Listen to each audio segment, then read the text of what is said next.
¡Qué guay! ¡Qué guay! Mola un montón. Me acabo de leer Crónicas, ¿vale?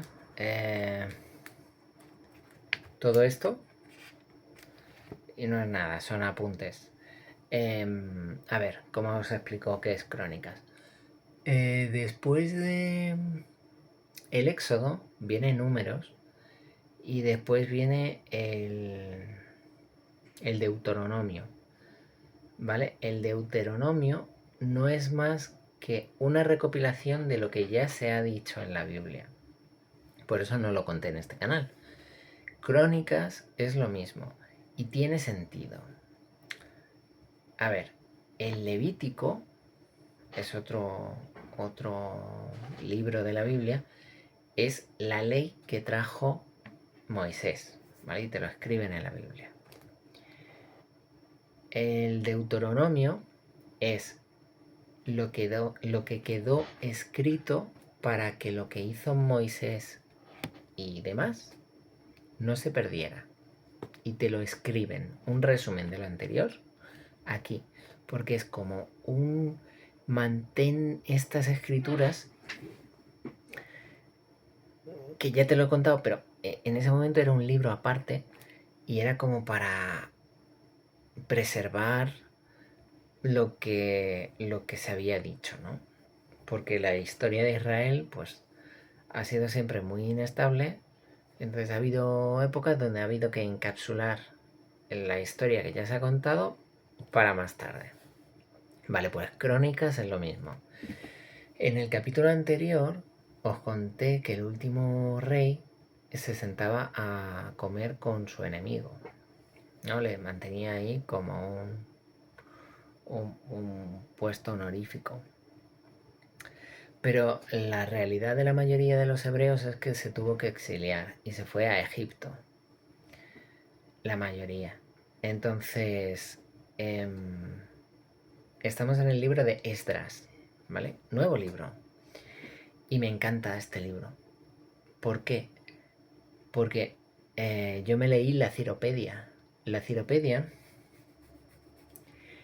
a ver, el periodismo real viene de un griego discípulo de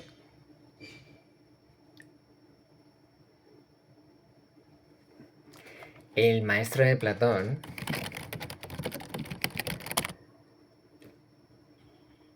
Sócrates, ¿vale? Que se llamaba Genofonte. Entonces, Genofonte se va a Persia, porque los griegos eran mercenarios, ¿vale? Entonces se va a Persia y justo cuando el rey persa está dando un discurso de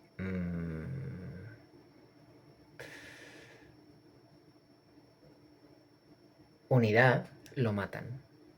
Y claro, resulta que están allí los griegos. Y como todos son persas, menos unos griegos, le echa la culpa a los griegos y se tienen que volver a Grecia desde Persia, caminando, teniendo en cuenta que todos los quieren matar. Vale. Esto no es la Ciropedia, esto es otra cosa. Pero esto le ocurrió a Genofonte. Pues Genofonte estaba en esa compañía de mercenarios.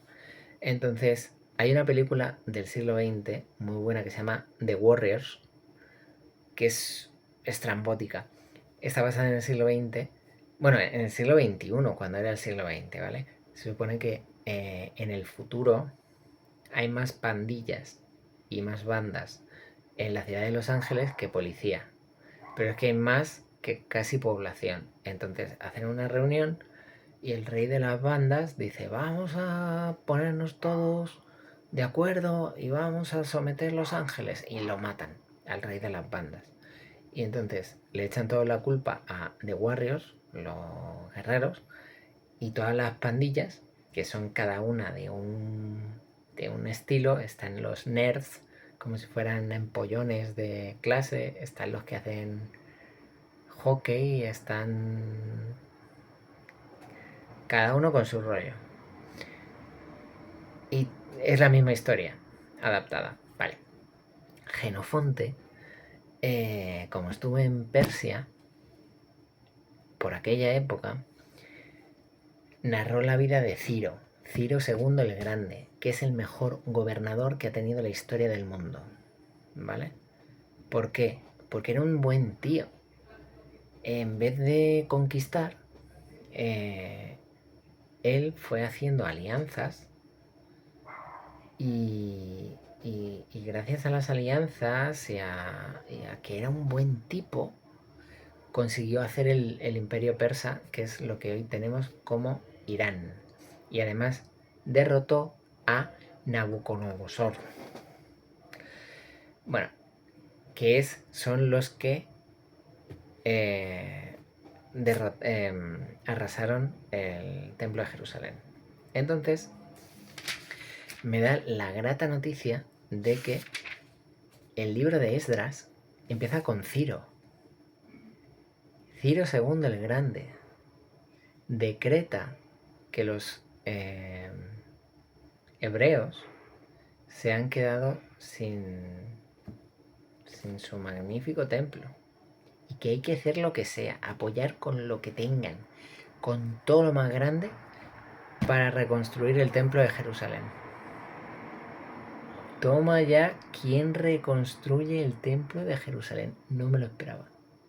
O sea, no creía que mi gobernador favorito de todos los tiempos, por encima de cualquier emperador romano, por encima de Valeta en Malta, por encima de Felipe II, por encima de mi gobernador favorito, iba a ser el que reconstruya el templo de Jerusalén. Y bueno, así como chascarrillos, os contaré lo de... ¿Os suena la parábola del buen samaritano de Jesús? Todavía no hemos llegado. Pero aparecen los samaritanos por primera vez. Resulta que los samaritanos eran como los gitanos. Me explico. Los gitanos tienen muy mala fama entre los payos, ¿no? Entonces, la parábola del buen samaritano es como, ya sabiendo que los samaritanos son malos, pues este es el buen samaritano. Como si, teniendo un mal concepto de los gitanos, dice la parábola del buen gitano. Bueno, pues, ¿qué hacen los samaritanos? Bueno, el templo empieza.